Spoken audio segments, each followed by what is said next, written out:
I'm delighted to be here in London with Jimmie Vaughan. Thank you, it's great to be here. Jimmie, you've been here since the beginning of the week. You've been playing some small warm-up shows at the Royal Albert Hall, helping another guitarist find his way. Eric Clapton, how's that been? Oh, it's been fabulous. I came here, I think it was in '91. Eric invited me to come and play with him, and this is my fourth time to actually play at the Royal Albert Hall. Every time with Eric, of course. Yeah. But anyway, it's amazing. Yeah, I've seen the. I wasn't able to go, but I've seen the set. He does a cover of Purple Rain, and then you finish off the show with him. Yeah, they're fabulous. You know, it's an amazing show, and then we get to open, and we're having a great time. So. And I've got my band, same band that's on the new album, and I've been playing with these guys for several years, so. And great. As you rightly say, the main reason there are many reasons we're here. It's great to see you in London. Please come back more often. But the main reason we're here is, I'll just hand you the album, Jimmie Vaughan, Baby Please Come Home. And although it's not your home, that we consider that London is one of the birthplaces of a lot of the great guitarists. So welcome across. Yes. The album, and there's a launch show this evening at Camden Dingwalls, and the release date, I guess, is today. Yes, actually it comes out today. Here it is. It just appeared. So we're doing our record release party today.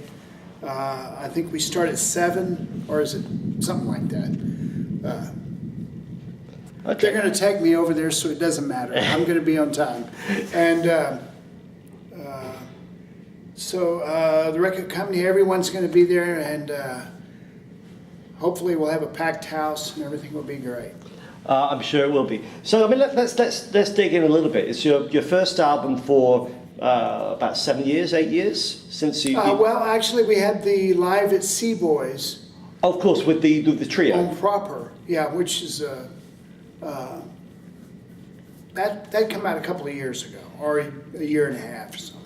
So I don't think of it as 7 years because since I had a record because exactly, of yes. that one.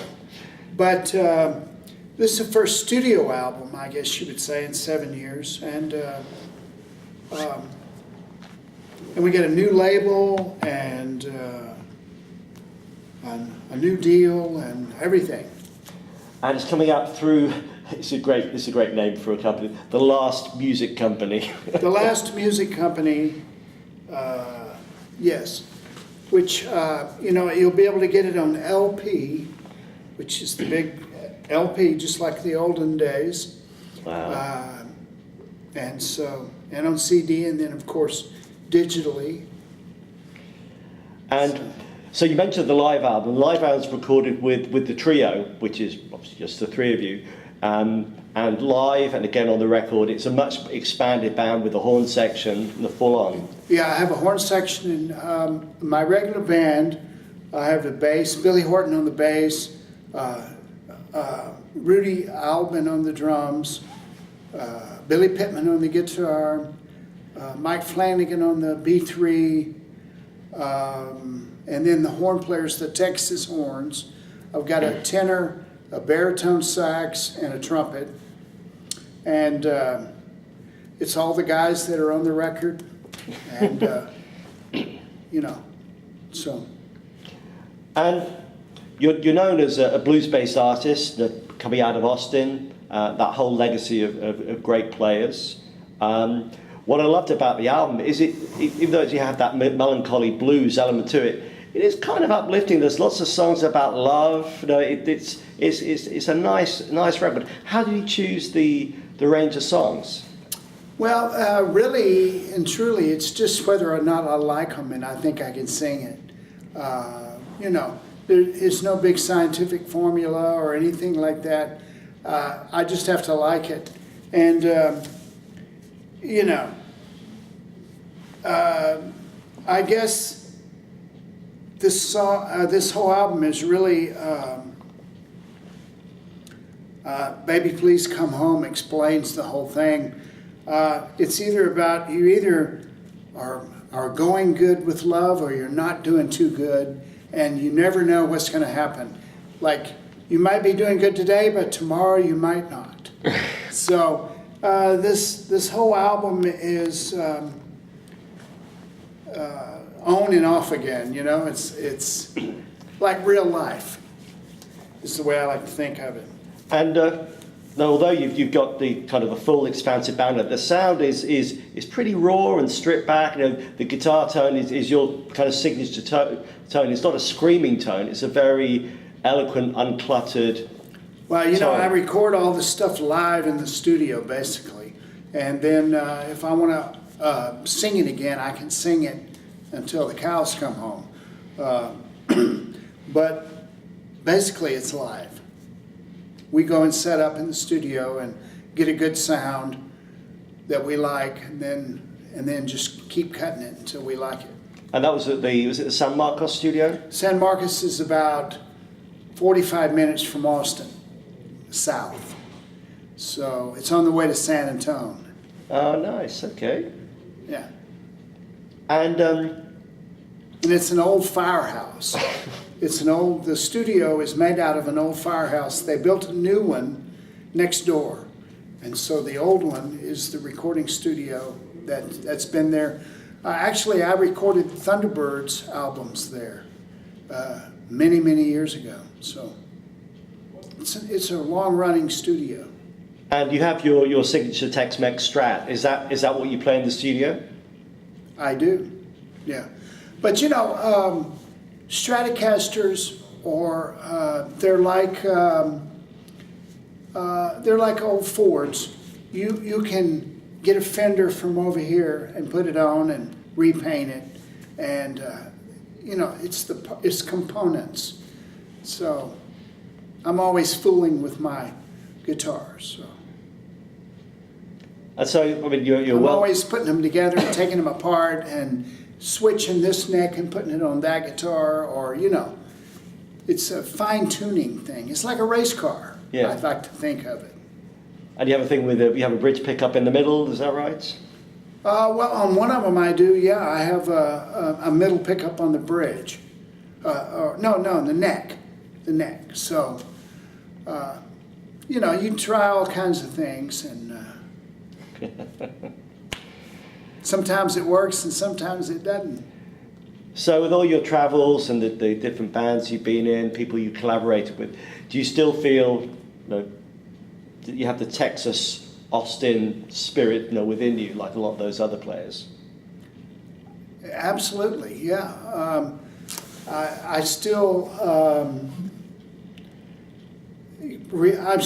playing all the stuff that I love, and all the stuff that I remember as a kid on the radio, and just, it's all a big pretend, you know? So yeah, if we go back to some of your earlier solo albums, and many were extremely successful, award-winning, and they had original compositions on. In recent years, you've more focused on covers. Was that kind of a deliberate move, or are you waiting for kind of the muse to strike again? Well, you just have to get yourself into a certain... I decided that I was going to go and record the American Blues Songbook, if you want to call it something. Yes. And I've heard people like Frank Sinatra and those kind of people say they wanted to record the Gershwin Songbook, yeah, or the, you know, blah, blah, blah, whatever it is. So I thought to myself, well, that's what I should do. I should go record all my favorite stuff just for fun, and then I keep finding more stuff. So but I am writing some stuff, and I have a new album that I'm working on that has more originals. So it takes both. And I mean, and I kind of mentioned this earlier on. blues has always been there as a kind of a general category of music, and I don't like to pigeonhole stuff. But in recent years, particularly with the Americana movement as well, there's been a resurgence, I guess what you call a contemporary blues.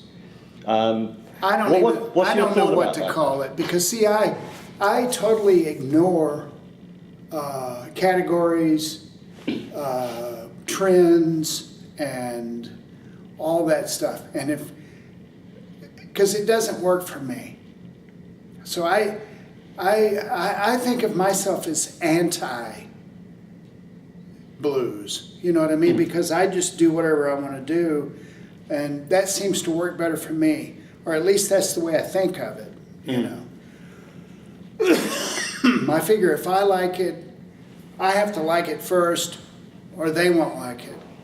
So yeah, I think for maybe the less informed audience out there, that it's now more acceptable, because if they think somebody is blues, they might think, I don't really like blues, but now it has much more appeal. You have new artists like Fantastic Negrito, who won 2 Grammys, and he doesn't kind of look like a blues player, but he plays with the same passion, and I think it's great that there are these new artists that are sharing the kind of the spirit and soul of that style of music, but like you say, not talking about it as it's a particular category. It's just, hey, this is my music.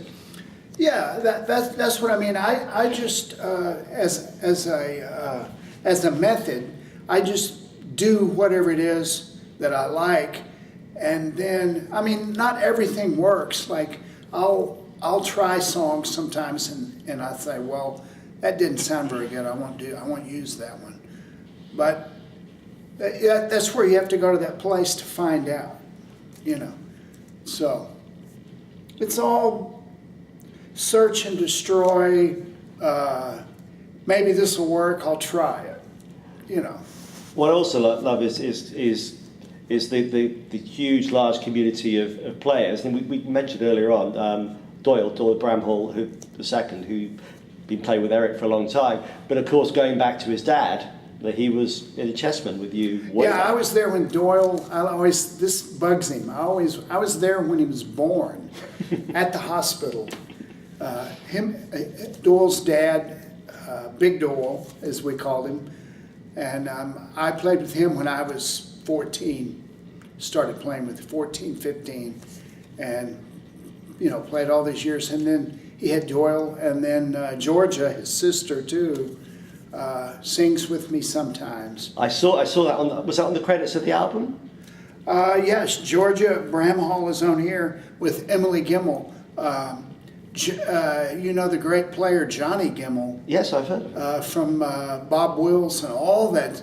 Talk about a guy who's done everything. Yeah. Johnny Gimmel. Well, Emily is a fabulous musician and a great singer. She's on here on Lovey Dovey. So it's Georgia Bramhall and Emily Gimmel on Lovey Dovey, which is an old Etta James song. I thought that was a great choice, because you pick up a Jimmie Vaughan album that has a track called Lovey Dovey. You go, really? But it's a great song. You give it a great treatment. Well, thank you. I love the song, and I loved Etta James. I got to meet Etta James. Really? And so, yeah, it's really for her. Yeah, no, I think what people forget is that your career goes back to late 60s, and there's a famous story about you lending a wah pedal to Hendrix, and he broke it. Well, what happened was I was in the opening band, opening for Hendrix in Dallas, and it was on a Saturday, so the music store was already closed, and they were traveling. I had a brand new wah-wah pedal, and he said, I can't get one. Let me buy this one from you, and I'll give you. He gave me $45 and his old wah-wah pedal, which was a de-Armand, which was actually just for steel guitar volume. And so they couldn't find what they wanted, so they bought mine. So everyone likes to make it into, oh, he had to have your pedal or something, but that was not it. He just couldn't get one, so I sold it to him, Right place, right time. That's great. But it was so exciting when I was that age to be on the show with my hero, Jimi Hendrix, who had just come out. You know, it was very exciting. And if we look forward to what's happening next, of course you've got the album launch show here in London, and then you're going back to Austin. I think you've got 2 launch shows in Austin, one back at Seaboys and then one at a record shop. Well, this next weekend we're playing, we have a record release party at the record store in Austin, Waterloo Records. And then we're taping a live recording for at the university there, which will be, they'll film it. And then that night, Friday and Saturday night, we play at the club. So will that come out as a live album, you think? I don't know. I mean, we play there all the time when we're home. Yeah. So the perfect thing is, I've found, after all these years, I go out on tour all the time with my band and everything, but when I come home, instead of wondering what I'm going to do while I'm waiting for the next gigs to come, I go down to the local club and play on the weekends. And that keeps my fingers limber and everybody happy, and then I don't have to sit around and wonder what I'm going to do, you know. Yeah. But yeah, I mean, I've looked at your touring schedule after those home-based parties. You've got a pretty extensive schedule. But what I would say is that you've always got the 2 dates in Honolulu to look forward to in August, right? Yes, my wife and kids are very excited that we're going to Honolulu, and it'll be fun. It'll be fun. And then beyond that, and this is I guess relevant to the shows you've been playing this week. You're back playing the Crossroads. Yeah, was September. Yes. Yes. So, and it's going to be in Dallas this year. So this time. So that'll be fun. Dallas is where I'm from originally. Yeah. So I moved to Austin, you know, in the '60s. So it's always fun to go back and, you know, go back to Dallas. But for a gig with Eric Clapton will be even better. Well, I was going to say, talking about playing with your heroes or the other players that you admire. I looked at the it's not even a running order. It's kind of like a Hall of Fame. It's Buddy Guy and, you know, Jeff Beck. Yes. So you and Jeff going to get together and talk about hot rods? I hope so. You know, Eric's very much into the cars too, so we can always talk about wheels if we get bored with the music. I somehow doubt that, Jimmy. That's great. And the other recent story that tickled me a bit is you went to Steve Miller had a special presentation, right, in was it University of Wisconsin? Yes, they gave him a doctorship or whatever that is. Yeah. You know, I don't even know. I mean, he had on the whole thing in the cap, and he's a doctor now. Did they go abracadabra? And there it was. Probably. I wasn't there for that actual part. I only played the after party. Okay. So the pressure was off for me. But he came out and played with us, but he had on his cap and gown. Seriously? When he played, so. That's great. You know, we got to play with Steve at the, what was the name of that place in New York? The most famous place? CBGB's bottom line? No, it's Jazz at Lincoln Center. Oh. Jazz at Lincoln Center. I got to do all the shows with Steve Miller there in the last few years. So I think they're going to have an album come out on that too. Because Steve was over here, because every year, I mean, there are various events. There was an event called Blues Fest, which is like a multi-day event with a number of players. And Steve did a double header with John Fogerty. Oh. And Steve was absolutely brilliant. I think he's maybe underappreciated as a player. I mean, people know his songs, but as a player as well, and as a front man and performer, no, he was brilliant. Oh yeah, he's great. So he's also from Dallas. So. It must be something in the water, or that's a meat-based diet. Well, you know, when I was a kid, my uncles were in hillbilly bands on both sides of my family. On my father's side and on my mother's side. And,